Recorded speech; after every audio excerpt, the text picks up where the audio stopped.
Bismillahirrahmanirrahim. Assalamualaikum warahmatullahi wabarakatuh. Sahabat keluarga muslim, program 60 menit hadir lagi ke hadapan Anda di kesempatan kali ini. Senang sekali rasanya ya, setelah satu pekan kita tidak bertemu, di kesempatan kali ini kita hadir lagi.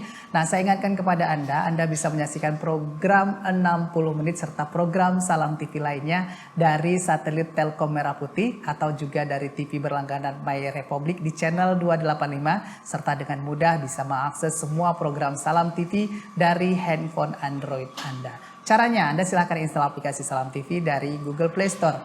Nah, kami juga meminta kepada Anda, sahabat keluarga muslim, untuk menjadi donatur Salam TV. Caranya, silahkan Anda berdonasi dengan mengirimkan sejumlah materi Anda, berapapun nilainya sangat berharga untuk kami, ke rekening Salam TV Peduli. Baik, kita langsung saja untuk tema pembahasan kali ini ya. 60 menit akan banyak belajar bagaimana menumbuhkan rasa empati tentunya ya. Kali ini kaitannya dengan zakat. Nah, bagaimana pada situasi pandemi Covid saat sekarang ini kita bisa membawa ataupun mengajak orang untuk bisa berempati terhadap orang lain melewat zakat. Dan ada sudah narasumber di samping saya pada kesempatan kali ini. Kita sapa saja, ada Bang Muhammad Yunus Aziz yang merupakan Kepala Perwakilan Provinsi Sumatera Utara dari Rumah Zakat. Assalamualaikum Bang. Waalaikumsalam. Apa kabarnya kesempatan kali ini? Alhamdulillah, sehat selalu Bang. Alhamdulillah, harus sehat Bang ya. Sehat, harus semangat ya. Selalu. Apalagi di situasi kita saat sekarang ini, rasa percaya diri, semangat itu bisa nambah imun. Betul, gitu ya. Nambah imun. Pertama nambah iman dulu. Nambah iman. Baru nambah imun. Oke, Bang, saya mau tahu dulu nih Bang ya. Abang nih kan bergelut dalam bekerja di bidang sosial. Iya, ya, kemanusiaan. Kemanusiaan yang mengajak orang untuk peduli, empati terhadap orang lain. Betul. Nah, melihat situasi kita di saat sekarang ini Bang ya, kita tahu kita masih dalam situasi pandemi Covid yang belum tahu kapan ujungnya, walaupun data sekarang ini menunjukkan waktu belakang-belakangan ini sudah menurun. Bahkan sudah mulai aktif lagi sebagian kegiatan-kegiatan seperti sekolah, belajar mengajar sudah juga langsung gitu ya. Nah, Bang melihat situasi seperti ini saat sekarang ini seperti apa Bang? Ya, alhamdulillah kita berbicara Indonesia ya. Indonesia itu adalah negara nomor 1 di dunia yang paling dermawan. Itu yang pertama. Kemarin ada surveinya, kita disampaikan ke kita. Apalagi khususnya di Sumatera Utara ya. Ketika ada orang yang membutuhkan, ada orang yang sakit, ataupun ada orang yang mau dibantu. Orang tuh cepat kalau di Indonesia. Khususnya di Sumatera Utara begitu juga. Itu yang pertama. Yang kedua, ketika kita berada di zaman saat ini ya, kita tidak tahu ya, kalau kemarin-kemarin itu kita menjalanin program penyaluran dan yang lain itu biasa. Tetapi sekarang sudah luar biasa karena kondisi waktu ya. Yang kedua, semakin bertambahnya kemarin orang-orang yang ya di PHK ya, yang banyak orang yang tidak mampu ya datang ke kita, ya alhamdulillah kita bisa bantu, kita sampaikan ke donatur. Ya alhamdulillah di pandemi ini yang paling utama adalah kita berikan semangat Bang. Karena kalau tidak semangat ya dengan keimanannya, ya mungkin kita tidak akan bisa bertahan sampai hari ini. Itu yang pertama. Yang kedua, selanjutnya memang di masa pandemi ini kita terus mengeksplorasi ya bagaimana supaya, karena kan kita tidak bisa bertemu langsung nih dengan donatur, dan kita tidak bertemu langsung nih dengan, kalau bahasa kami mustahik itu member binaan ya, bagaimana supaya kita bisa memberikan banyak, menebar kebaikan selalu walaupun di tengah-tengah pandemi ini gitu. Ada beberapa yang sudah kita lakukan di masa pandemi ini, yaitu kita memberikan bantuan sembako yang kolaborasi dengan beberapa mitra kita lah ya. Termasuk kita menyalurkan, ini ada di depan kita kornet ya, ini hasil dari kurban donatur kita setiap tahunnya. Nah itu dia. Jadi memang kita sampaikan ke tim juga bagaimana kita tetap semangat menjaga keimanan, menjaga imun, itu yang paling utama. Oke. Ini kedengarannya berat sepertinya ya, Bang. Kenapa? Karena situasi kita ini berbeda. 2 tahun belakangan ini. Abang yang sudah bertahun-tahun aktif di bidang ini pasti ada merasakan perbedaan. Dari 2 tahun sebelum masuk masa pandemi dengan sekarang yang tentunya fokusnya adalah mengajak orang untuk berempati lewat zakat.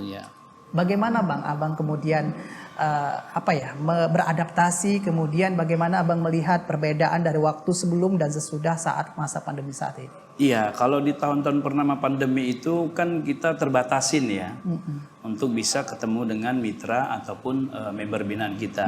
Tapi alhamdulillah kalau kami di Rumah Zakat ini menjadi peluang kami untuk beralih ke digitalisasi dia. Oke, mau nggak mau ya? Betul, mau tak mau. Jadi memang setiap donatur tuh kita arahkan untuk bisa bergabung ke kita atau berdonasi ke kita dengan digitalisasi. Ya, kita ada info ID dan ada sharing happiness. Kita siapkan channel-channel web donasi ya. Jadi donatur itu tidak perlu lagi datang ke kita, tetapi donatur itu bisa langsung donasi ke kita secara langsung melalui digitalisasi ini tuh dia. Yang kedua, kita juga memetakan mana donatur mitra-mitra member-member kebinaan kita tadi yang tadinya kita kumpulkan, sekarang kita datangin.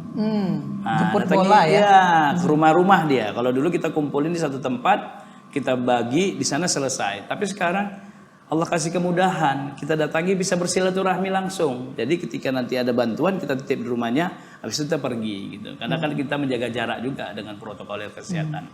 Alhamdulillah juga kita sudah membantu beberapa UMKM yang ada di Indonesia dan khususnya di Sumatera Utara, itu kita bantu. Memang ini bagi kami itu peluang yang besar. Apa itu peluangnya? Peluang kebaikan. Karena semakin banyak orang yang bisa kita bantu dan semakin banyak para donatur tuh memberikan zakat, infak, sodakohnya dan dana-dana sosialnya kepada kita gitu. Jadi bagi kami ini peluang. Tantangan itu menjadi peluang dan peluang menjadi uang. Uang itu donasi gitu. Yang kita akan salurkan dalam bentuk program lah gitu. Iya, oke. Bang, ada tidak sih pengaruhnya secara kuantitas begitu jumlah donatur ataupun orang yang mau berdonasi dari masa sebelum pandemi dengan sekarang pada situasi pandemi? Ya ada, memang di semua lembaga pasti merasakan lah. Nggak hanya lembaga sosial, lembaga ekonomi juga merasakan. Tetapi kami harus tetap bertahan. Bagaimana kami harus tetap bahwa kalau kita tidak memberikan sesuatu yang lebih atau kita tidak berinovasi, kita akan tergilas gitu. Jadi memang kalau donasi donatur tuh ada yang memang donaturnya berkurang, tapi donasinya bertambah. Begitu pula. Tapi dengan adanya digitalisasi, sekarang kita punya program Info ID itu, kita sebar semakin banyak donatur baru yang bermunculan. Ya, karena bisa donasi itu mulai dari 1.000 sampai seterusnya.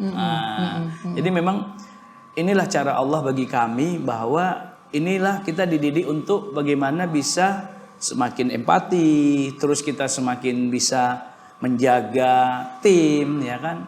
Karena kesulitan tim itu penting. Betul. Terus kita bagaimana membuat satu program yang ini supaya walaupun kita tidak bertemu dengan donatur dimudahkan donasinya. Artinya setiap hal itu pasti ada hikmahnya, Bang, ya? Oke, tadi Abang sampaikan juga bahwa ada dari tim relawan Abang juga, dari program-program Abang juga, bahwa ada yang datang langsung jemput bola untuk ngambil donasi ke para donatur. Nah, pernah nggak Bang dengar apa yang diungkapkan oleh donatur itu pada saat sekarang ini, gimana sih mereka supaya tetap mau berbagi, berempati begitu di masa sulit seperti ini. Bahkan mungkin mereka pun juga mengalami hal yang sama. Iya, jadi memang kalau donatur tuh ada yang dia, yaudah Bang nggak usah dijemput lagi, saya transfer ada. Ada juga donatur yang mungkin karena kondisinya, Pak saya tidak berdonasi lagi nih. Karena saya dengan beberapa hal ketentuan saya tidak bisa berdonasi. Nggak apa-apa, kita bantu mereka kebutuhannya apa. Malah dibantu. Iya, kita bantu. Ada beberapa tuh yang datang ke kita, Bapak Ibu, insya Allah selain Ibu berdonasi, tapi kita juga bisa memberi. Itu dia. Ini menarik ya sahabat keluarga muslim, bagaimana sebenarnya ada hubungan yang baik antara penyalur dari zakat, kemudian orang yang memberi zakat masa saat sekarang ini di situasi sulit ini, bagaimana supaya tetap rasa untuk empati itu tetap terjalin, tetap terbagikan apa yang ingin disampaikan, namun juga harus tetap tetap seimbang dengan kondisi yang dialami oleh masing-masing. Nanti kita akan bahas bagaimana sebenarnya mengajak Ya, untuk supaya terus orang mau berdonasi dengan berzakat pastinya sahabat keluarga muslim. Nanti setelah jeda saya akan kembali untuk Anda tetap di program 60 menit.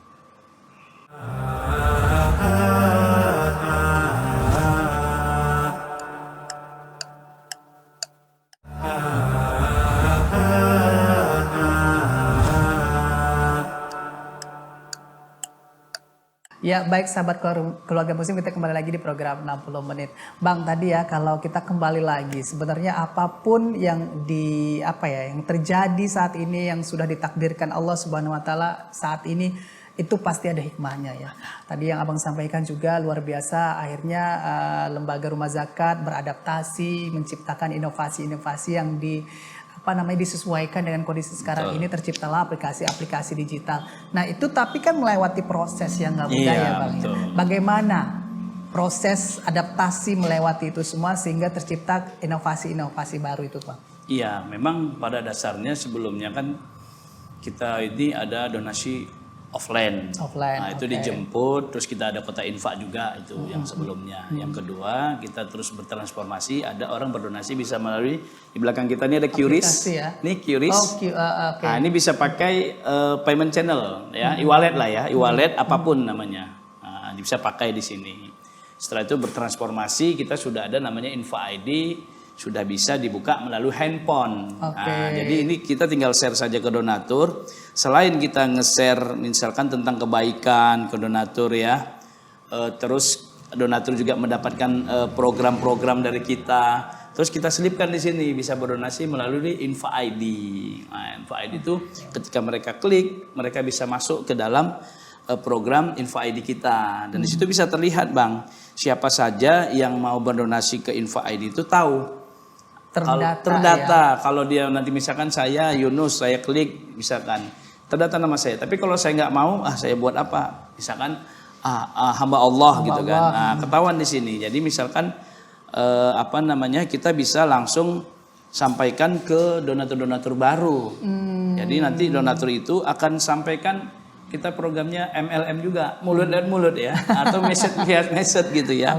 Jadi ketika kita klik misalkan nanti donasinya donatur itu sudah ketahuan dia nanti di sini ada berapa mau donasinya. Nominalnya juga sudah ada 5.000, 10.000, minimal 1.000 dan di sini sudah ada ketahuan berapa di amanahnya. Dan real time ya. Real time Info ID ini. Dan alhamdulillah ini nggak hanya di Indonesia, share kemanapun yang memang di sana punya aplikasi itu bisa. Itu dia. Jadi insya Allah itu cara Allah membuat kita tuh berinovasi di tengah-tengah pandemi. Itu dia. Bang, ini menarik sekali ya. Maksudnya dengan berbagai kemudahan yang sudah sudah dibagikan, ini juga tentunya mempermudah orang untuk mau bersedekah, gitu ya, berzakat. Nah, kira-kira yang tadi Abang sebutkan juga bahwa berdasarkan survei Indonesia ini adalah negara yang dermawan. Nah ini memang terbukti tidak Bang dari aplikasi-aplikasi tadi, dan dari Abang sebutkan tadi juga bahwa jumlah orang yang berdonasi itu atau donatur itu bertambah. Iya, kalau di Kota Medan lah khususnya ya, kalau di Indonesia alhamdulillah 1 tahun itu sudah hampir miliaran dia dananya Bang. Masya Allah. Jadi kalau misalkan itu Sumatera Utara aja? Enggak, itu untuk yang di di seluruh Indonesia. Kalau di Sumatera Utara itu kita memakai ini tuh udah ratusan juta. Ya, tim saya tuh ada yang 30 jutaan satu orang. Ada tadi mitra saya tuh ada yang 10 jutaan. Jadi kalau dikumpul-kumpul ya insya Allah alhamdulillah kita bisa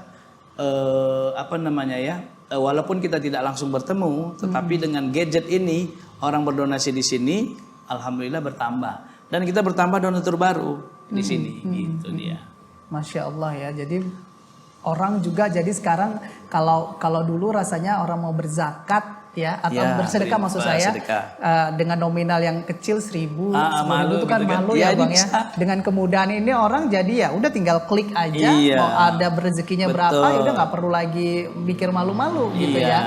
Oke, ini luar biasa. Nah kemudian Bang, Rumah Zakat ini salah satu lembaga yang konsisten ya untuk bisa melakukan kegiatan-kegiatan sosial, bukan hanya juga mengajak orang untuk berzakat, tapi juga dialihkan dananya untuk kegiatan-kegiatan sosial dan amal yang lain. Apa saja itu, Bang? Iya, kita ada 4 rumpun program. Yang pertama itu kita ada sekolah juara di bidang pendidikan. Ini ada yang alhamdulillah ini kita akan bangun, Bang. Nah, ini kita masih nyewa, kita masih nyewa sekolah juara ini. Insya Allah kita punya waktu sampai 10 tahun ke depan agar bisa mandiri. Itu yang pertama. Yang kedua, alhamdulillah kemarin ada donatur yang sudah mewakafkan tanahnya, dijual dan kita akan beli ke tempat yang lain. Alhamdulillah. Mungkin Jumat berkah inilah ya, Allah berikan kemudahan. Terus yang kedua itu ada program kesehatan. Kita ada klinik ya, kita ada klinik Rumah Zakat di klinik Al-Ummah. Itu untuk di bidang kesehatan. Yang ketiga itu di bidang ekonomi. Tadi membantu UMKM yang kena imbas daripada pandemi. Nah, yang keempat itu lingkungan. Nah, lingkungan kalau misalkan ada banjir, ada bencana, dan ini salah satu Kornet ini disalurkan sebagai solusi, Bang. Jadi biasanya kita untuk makan yang instan dan yang lain-lain, sekarang kita sudah bawa ini aja. Ini bisa dibuat nasi goreng, mie goreng, dan ini nanti kita makan dengan nasi putih saja. Ada varian rendang dan di sini ada varian kornet. Dan ini tidak diperjualbelikan. Tidak diperjualbelikan. Ini titipan dari donatur yang tahun lalu berdonasi kurban di kita. Alhamdulillah sekarang sudah berdonasi. Dan program baru ada nih, Bang, namanya Super Akikah. Super Akikah itu jadi online juga. Nanti kalau Bang Abror misalkan anaknya mau akikah tuh, kita akan kirimkan affiliate-nya, tinggal ngisi. Saya mau berakikah gitu. Ya memang di seluruh Indonesia ada. Harganya sesuai dengan kabupaten, sesuai dengan kantor cabang masing-masing. Jadi Super Akikah itu alhamdulillah di Medan sudah closing, alhamdulillah. Jadi online akikahnya, Bang. Dipermudah semuanya. Dipermudah, itu cara Allah tuh kalau bagi kami. Nah, kita bahas satu-satu, Bang. Ini yang menarik soal sekolah tadi. Betul, sekolah juara. Itu baru pertamakah ada di Sumatera Utara atau secara nasional? Kalau di kita tuh ada 8 ya. Ada 8. Jadi memang di sini ada 1 ya di Sumatera Utara. Jadi kita itu sudah pindah-pindah sih, Bang, karena memang masih masih nyewa ya. Itu dia. Alhamdulillah kita akan menambah terus nih di seluruh Indonesia. Di Adil kemarin juga ada sudah pembebasan di Batam ya. Ini khususnya sekarang di Medan kita lagi perjuangkan. Ya kita berharap dari pusat itu semua cabang itu punya sekolah juara. Tapi belum semuanya. Tapi insya Allah khusus di Medan ini kita sudah berdiri lebih dari 10 tahun sekolah juara. Dan anak-anaknya ada lebih kurang dari 150 anak yang ada di kita. Kenapa memilih program sekolah? Ya, karena pendidikan itu sangat penting bagi kita. Bagaimana untuk anak-anak ke depannya ini mendapatkan pendidikan yang layak. Nah, anak yang tidak mampu diberikan pendidikan yang layak dari Rumah Zakat yang insya Allah mudah-mudahan ini sebagai penerus kita. Karena memang pendidikan ini sangat penting lah bagi kita. Makanya kita hadirkan sekolah juara. Jadi kalau kita sudah menghadirkan sekolah juara, bagaimana kita mencetak anak-anak yang dengan tanda kutip tidak mampu, tapi dia lebih mampu untuk menyerap keilmuannya. Nah itu untuk tingkat apa, Bang? SD masih. SD ya, SD. Kalau di Medan baru SD, kalau di Pekanbaru itu sudah ada SMP, sama di Bandung. Dan di Jawa Barat itu sudah ada SMK juara. Nah kalau yang di Medan sendiri itu sudah berdiri kapan dan sudah banyakkah siswa di dalamnya? Ya, lebih kurang sudah ada 150 anak ya. Jadi kelas 1 itu sampai dengan kelas 6 itu sudah ada. Jadi memang tahun kalau saya tidak silap 2009 ya kita sudah mulai itu untuk sebelumnya kita itu anaknya dari anak asuh dulu sebelum punya sekolah. Anak asuh dari Rumah Zakat sendiri. Ya. Itu dia. Baru kita masuk ke pada sekolah. Nah, Kira-kira Bang, apa yang dibutuhkan lagi saat ini untuk sekolah juara ini? Barangkali mungkin ada donatur di rumah yang tertarik dengan program ini dan menyisihkan sedikit materinya untuk program sekolah juara ini. Karena ini pendidikan ya, Iya, biasanya ini sangat butuh perhatian sekali. Tapi jangan dijawab dulu Bang, karena kita harus jeda. Nanti setelah jeda sahabat keluarga muslim kita akan kembali tetap di program 60 menit.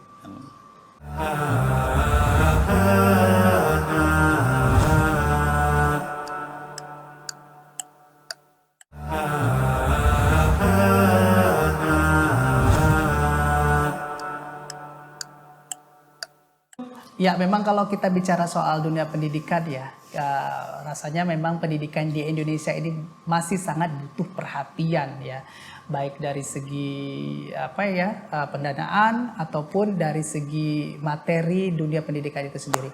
Nah, kalau boleh Abang ceritakan sedikit mungkin soal sekolah juara ini, ya konsepnya itu seperti apa sekolahnya? Ya, sekolah juara itu seperti sekolah-sekolah pada umumnya lah ya.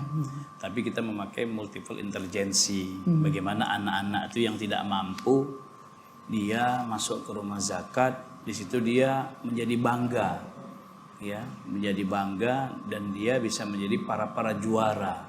Karena di sekolah juara itu ada penilaian bukan juara 1, 2, 3. Tapi mereka juaranya apa? Misalkan juara karate, juara puisi. Jadi semua anak itu juara di bidangnya masing-masing. Nah, dengan multiple intelligence itulah anak-anak kita tuh hadir. Jadi memang ada yang pandai renang nih, berarti juara renang dia. Jadi memang bagaimana passion yang dibangun, bagaimana karakteristik anak yang dibangun. Ada yang dia bisa hanya menghafal Al-Quran 30 juz, ya udah itu aja.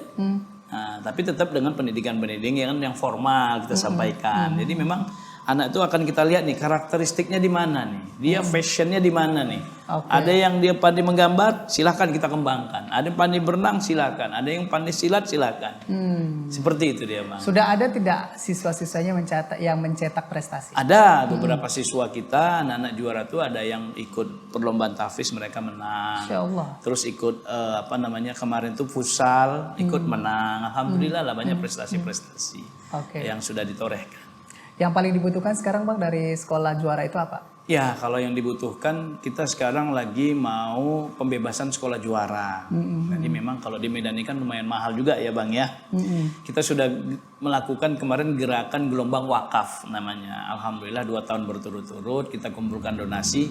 Bagaimana kita untuk mengumpulkan donasi tadi mengajak donatur berwakaf untuk pembebasan sekolah juara. Ya, tadi saya sampaikan ada beberapa donatur yang sudah mewakafkan tanahnya. Nanti kita jadikan satu, kita jual dan ini tanah kita cari di tempat yang layak karena memang sekolah juara ini butuh minimal 1000 meter Bang. 1000 meter. Karena apa? Karena nanti di situ bisa dibangun sekolah, juga dibangun musola. Jadi anak-anak itu sekaligus dia sekolah dari pagi dia full day ya sampai jam 3 dia juga di situ nanti bisa beribadah. Itu yang kami butuhkan. Ya.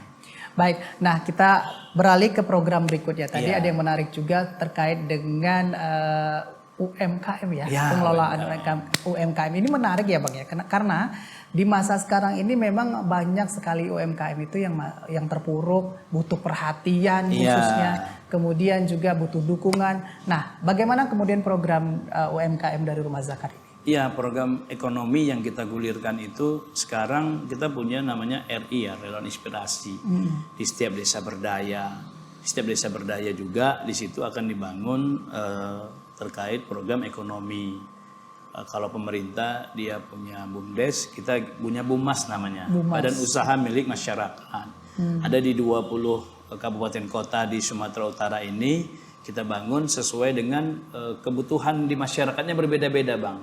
Ada yang petani, kita kasih bantuan untuk program penanaman padi sampai dia berhasil dia menjual menjadi beras. Terus nanti ada yang jual makanan kecil ya. Kalau kita bilang souvenir lah ya. Kayak di Sergei itu sudah ada. Kita bantu mereka gitu. Jadi memang dilihat potensi lokalnya apa nih, kebutuhan ekonomi masyarakat. Kayak kemarin di Medan ada beberapa UMKM kecil yang kita bantu, ada yang jual ayam penyet, ada yang jual bakso, ada yang jual bakso keliling, itu kita bantu dana dan kita ajarin edukasi mereka bagaimana supaya dana ini dikelola dengan baik dan dana ini mereka bisa dapat berdonasi juga nantinya ke rumah zakat. Oke, berarti tetap didampingi ya, bukan hanya sekedar dikasih modal gitu ya. Oke, untuk ketentuan pihak yang mendapatkan bantuan seperti itu kira-kira apa, Bang? Ya, kalau kita kan sudah punya member namanya, member binaan. Jadi mendaftar ke kita, itu jadi member binaan kita dan ini kita bantu, kita lihat nih jualannya apa itu, dagangannya apa gitu ya. Jadi dari dagangan itu kita coba tes, bantu misalkan dia jual mie balap nih. Mie balap nih kan 100 hingga 1 jutaan ini, nggak perlu banyak dia modalnya, kita kasih bantu. Atau dia ayam penyet, dia butuh hanya 700.000, kita bantu. Itu dia. Jadi kita punya program yang memang ketika dia jadi member kita, yang kita bantu ini, dia jadi member kita, ini kita dampingin. Nah, ada juga yang memang kita bantu, dia tidak jadi member kita, ya udah kita tinggalin gitu. Tapi kita kan karena konsepnya itu pemberdayaan, kita bantu mereka yang insya Allah mereka bisa mengembangkan usahanya dari mustahik dia menjadi muzaki nantinya. Seperti itu. Berarti untuk usaha yang dibantu itu bukan usaha-usaha yang besar ya? Enggak, yang besar. Usaha-usaha kecil ya. Untuk istilahnya modal yang dibagikan juga tidak terlalu besar gitu ya, Bang? Iya, belum besar. Oke. Tadi disebutkan sudah 20 titik ya yang untuk Sumatera Utara aja. Ya, nah, bagaimana, Bang, pergerakan dari hasil pendanaan tersebut? Apakah ada yang benar-benar akhir berhasil berkembang? Ya, di setiap kegiatan kita akan pantau ya. Jadi ketika memang member binaan kita ini masih mau dibina sama kita akan terus dampingin gitu ya. Memang tidak semuanya juga berhasil, tetapi insya Allah keberhasilan itu berkat pendampingan kita nih. Ya, misalkan kayak di Batubara itu kita dampingin karena di sana ada penjual ikan asin, nah kita dampingin. Karena memang mereka sebenarnya pada dasarnya juga udah ada yang punya usaha, kita bantu dampingin usahanya. Ada yang baru mau usaha, kita coba bantu gitu ya. Tapi tetap dalam koridor pendampingan dari rumah zakat gitu ya. Jadi ada yang datang kemari, kita lihat ini mau nggak didampingin, kalau mau ayo bersama rumah zakat. Gitu. Oke, menarik ya. Mudah-mudahan juga sahabat keluarga muslim dimanapun berada mungkin tertarik untuk bisa menjadi member, bisa mengajukan langsung saja ya ke tempat ataupun ke rumah zakat yang terdekat di daerah masing-masing gitu ya. Tidak ada syarat khusus ya, Bang ya? Ya kita pasti fakir dan miskin dulu lah ya. Fakir dan miskin ya. Di dalamnya biasanya kita akan lihat nanti usahanya bagaimana. Memang kita tidak mungkin semua ya sekaligus gitu. Kita akan lihat, misalkan setiap bulan kita ada dana dari pusat diturunkan ke sini. Nanti kita akan sampaikan ini butuhnya berapa. Oh, ini butuhnya hanya sekian ratus ribu, kita kasih, kita bina. Gitu. Oke, Masya Allah. Baik, nah dari tadi sudah kita 2 program dengarkan ya. Ada tadi menarik juga program klinik. Iya. Nah itu gimana tuh program klinik itu? Klinik rumah zakat itu ada masyarakat, tapi dia tidak di sini, dia di Jalan Al-Ummah. Al-Ummah di Medan juga? Di Medan. Nanti kalau kita ke klinik Al-Ummah itu, alhamdulillah kita dibantu gedungnya itu dari Yayasan Pusat Pasar. Masjid Pusat Pasar itu membantu gedungnya, kita kelola di sana, Bang. Memang tetap di kita tuh yang kita berikan itu adalah para mustahik, itu yang pertama, fakir miskin di dalamnya, dan duafa itu kita bantu dan menjadi member kita, itu yang paling pertama. Yang kedua, ada juga orang-orang yang mampu, dia mau berobat di situ. Nah, mungkin pakai BPJS ya atau yang lain-lain, mereka bisa masuk ke situ. Itu dia. Karena infak saling subsidi ya. Jadi kalau yang mampu dia berobat, dia bisa berinfak ke rumah zakat. Infaknya itulah untuk memberikan subsidi kepada orang yang tidak mampu tadi. Oke. Dan itu sudah berjalan berapa lama, Bang? Sudah berjalan nggak jauh beda dengan pendidikan tadi. Pendidikan tadi ya. Artinya sudah berjalan cukup lama dan bagaimana pergerakannya di tengah-tengah masyarakat? Ya, alhamdulillah. Jadi ketika kita kan juga selain klinik kita juga punya ambulan. Nah, kita punya 2 ambulan. Jadi alhamdulillah pergerakan masyarakat itu kan akan ada namanya penerima layanan manfaat yang insya Allah kita punya target bagaimana penerima layanan manfaat ini bukan hanya di bidang kesehatan tapi juga ambulan dan yang lain-lain.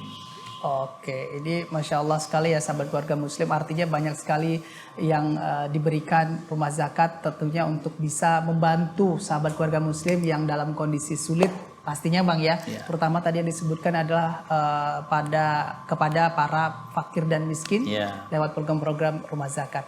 Nanti kita akan bahas di segmen berikutnya ya, karena kalau kita lihat rumah zakat ini programnya banyak sekali.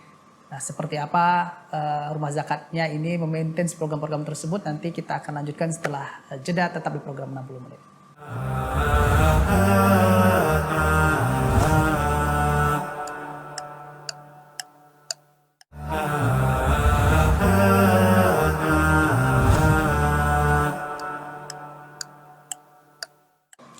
Ya, sahabat keluarga muslim, kita sudah sampai di segmen terakhir program 60 menit episode kali ini. Kita akan lanjutkan pembahasan terkait dengan program dari rumah zakat ya. Tadi baru 3 ya Bang ya.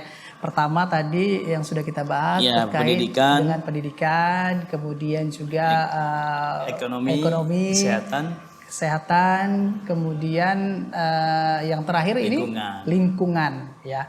Nah, ternyata peduli program dari rumah zakat ini juga tetap memperhatikan dan peduli dengan akan lingkungan. Seperti apa tuh Bang programnya? Ya, beberapa program-program lingkungan yang sudah kita sinergikan dengan mitra kita, ada bank sampah ya. Bank sampah, itu salah satunya. Yang kedua juga kita mengumpulin sampah-sampah itu dijadikan eco-brick ya. Kita kemarin ada melaksanakan program eco-brick di Belawan ya. Ya, itu dia. Jadi memang program lingkungan juga ada bersinggungan dengan program kemanusiaan. Misalkan ada banjir di Sumatera Utara, di Medan dan di mana-mana, itu tim kita, relawan kita turun untuk membantu bagaimana lingkungan. Dan kita juga bersinergi dengan beberapa mitra perusahaan menanam mangrove ya kemarin. Kita dengan beberapa perusahaan besar lah di Kota Medan yang ada di Belawan, kita menanam mangrove dan kita buat kerambah ikan juga gitu. Luar biasa ya, jadi semua aspek sepertinya nih rumah zakat mensesuaikan untuk bisa masuk ke semua lini gitu ya. Oke, Bang, judul besarnya kan rumah zakat, ya kan, orang mungkin punya asumsi bahwa oh ini lembaga yang fokus dengan zakat, tapi kan pada akhirnya yang kita bahas tadi adalah bentuknya infak, sedekah begitu ya.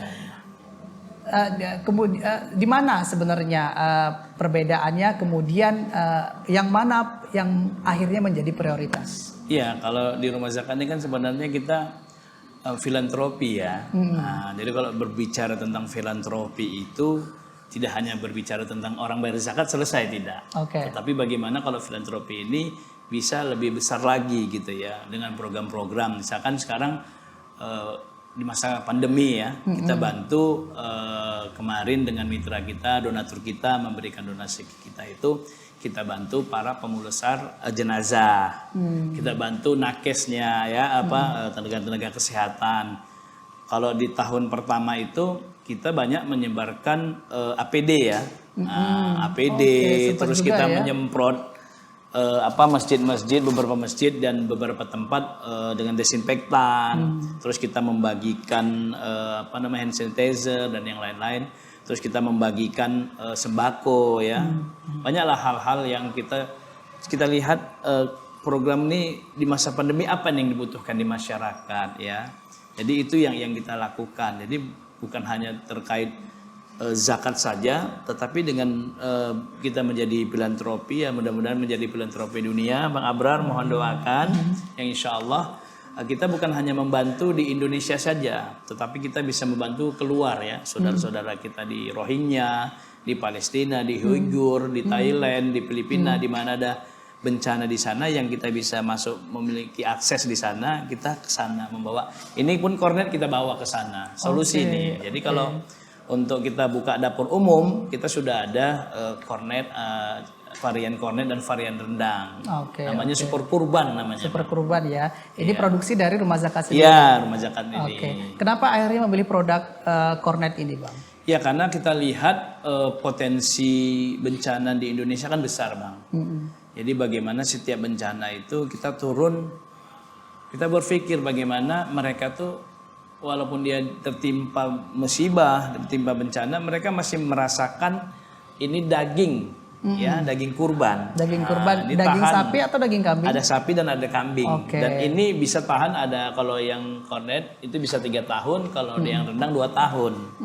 Nah, jadi mereka merasakan, walaupun kami di tempat bencana, kami bisa merasakan daging gitu. Gitu ya. Dan ini memang solusi. Oke, dan ini sebenarnya dari hasil donatur juga Iya, donasi donatur. dari donatur begitu ya. Oke, luar biasa. Nah, Kornet, kemudian juga bagaimana rumah zakat, walaupun prioritasnya zakat, tapi tetap juga Iya. tidak meninggalkan Yang kegiatan-kegiatan betul, sosial lain, kemanusiaan yang iya. lain begitu ya. Apalagi yang ingin diciptakan dari rumah zakat yang mungkin sekarang masih dalam bentuk konsep, Iya. tinggal menyesuaikan ataupun tinggal menjadikan ini di tengah-tengah masyarakat akhirnya berjalan begitu.